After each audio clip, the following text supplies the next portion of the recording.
Hey gang, day number 25, 31 Days of Halloween. Today we're going to talk about 1976 Carrie. Yes, 1976 is not the other ones. I don't want to get off on a tangent here, so we'll just keep it with this one. Directed by Brian De Palma, of course, an adaptation of Stephen King's book, also called Carrie.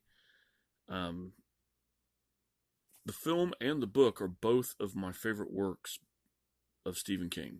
The book is my favorite novel, and this is my favorite film based on his work. Um, Stephen King to me is a hit or miss.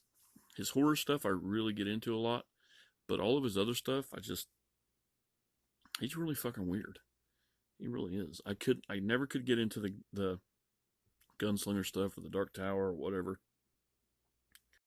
You know, it just, I don't know. But anyway, 1976, Brian De Palma directed a little movie called Carrie, starring Sissy Spacek, Piper Laurie, John Travolta, Nancy Allen, William Catt, PJ Souls. Three of which I've met, and not only is this my favorite DVD cover, I think, one of my favorites of all time DVD cover, I think this is just an overall great print, and I was very lucky to have had these people sign this. I have met PJ Souls, William Catt, and Nancy Allen, and they signed this for me. In color, Carrie, the word Carrie, and she are both red, so you probably have seen this, but this is an absolutely amazing cover to this film. Sissy Spacek is my favorite actress, and I own most of, if not all of her films, even really obscure stuff that just not older stuff where she's older in the stuff. I own a lot of that, and I just really have enjoyed her acting ever since I've seen Coal Miner's Daughter, which was the first film I remember seeing her in, and she was just so sweet, natural, beautiful, and just so good on the other side of the screen here. And I've just always enjoyed it. John Travolta, I could give two shits about. He can't really screw up anything in this role. You know, he's pretty safe. The rest of them all do really good jobs. William Catt, who I remember vividly from Greatest American Hero, does a great job. Very believable in what he's doing in this with Carrie, trying to do the right thing, and just remarkable. He was also a very, very pleasant person when I met him. He was just great. He kind of joked around about how you'll probably never get Travolta's autograph, right? And so he was joking around like he was going to sign it as Travolta, and I thought, we joked around about it a little bit. It was kind of funny, and I told him, I said, I'd rather you just sign it twice than have Travolta anyway, so it doesn't really matter. Just leave the top right for Carrie. We laughed about that a little bit too. PJ Souls and Nancy Allen were actually sitting beside each other at a table in one of the early conventions I went to in Indianapolis called Days of the Dead. They were at a table. They weren't at the same table, but they were like sitting next to each other, and got to meet both of them, have them sign my film. We talked a little bit about how it was, and PJ Souls is very, very, very talkative, very nice, loves her fans. Nancy Allen's the same way. Of course, Nancy had a huge line, so I didn't get to spend as much time talking to her as PJ Souls, which was okay with me because, there's the two characters. I'd pick PJ Souls anyway to talk to. She's just kind of lights up a room. Her personality's really great, and she was just willing to, whatever. And it was kind of funny because when I got a picture with the two, PJ actually interrupted Nancy from talking to not a fan, but somebody else that was over there. Say, hey, get over here and take this picture. So I kind of got out of paying for both pictures just because PJ was so cool. So that was kind of neat. But as far as the film goes, I'm not going to try to compare it and the book because that's just completely wore out and just a dumb idea. Because they're two different mediums. It's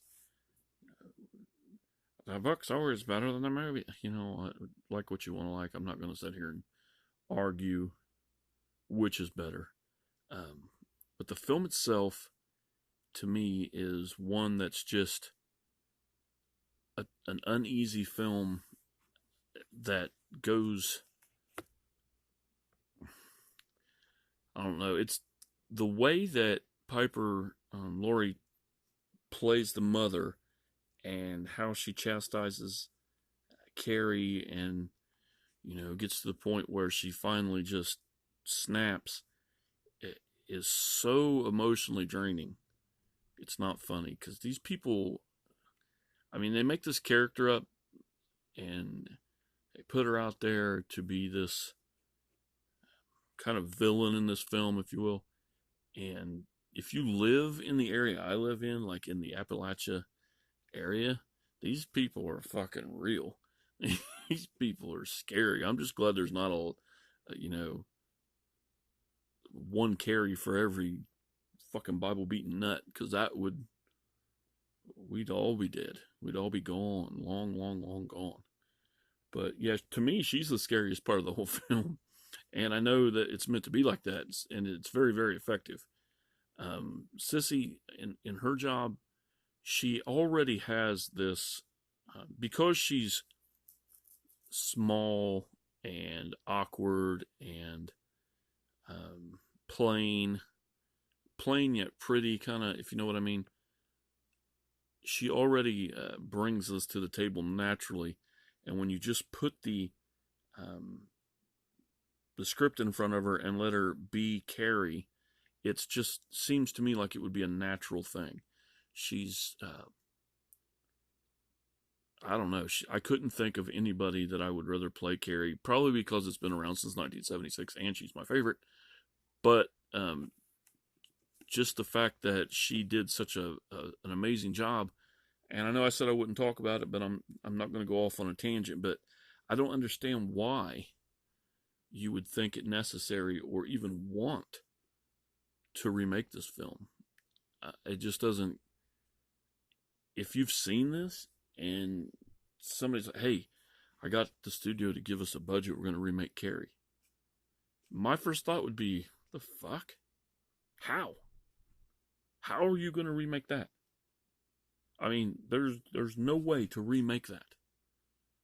You're never going to find anybody unless it's somebody new, somebody completely new, unknown, to even try to do that with anybody, in the industry, especially that Chloe, whatever her name is, which I think she does a fine job in a lot of things, but as Carrie White, not even close, man.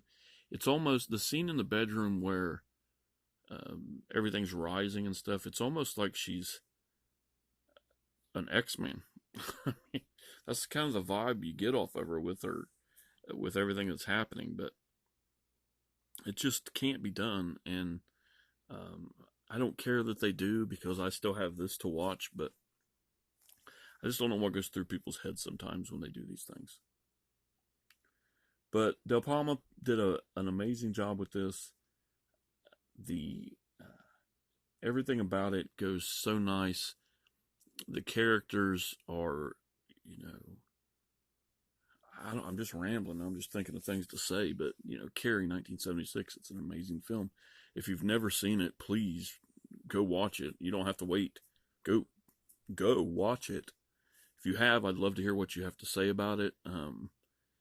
If you are a fan of the book, any kind of commentary you want to put down there, write down in the comments. That's fine.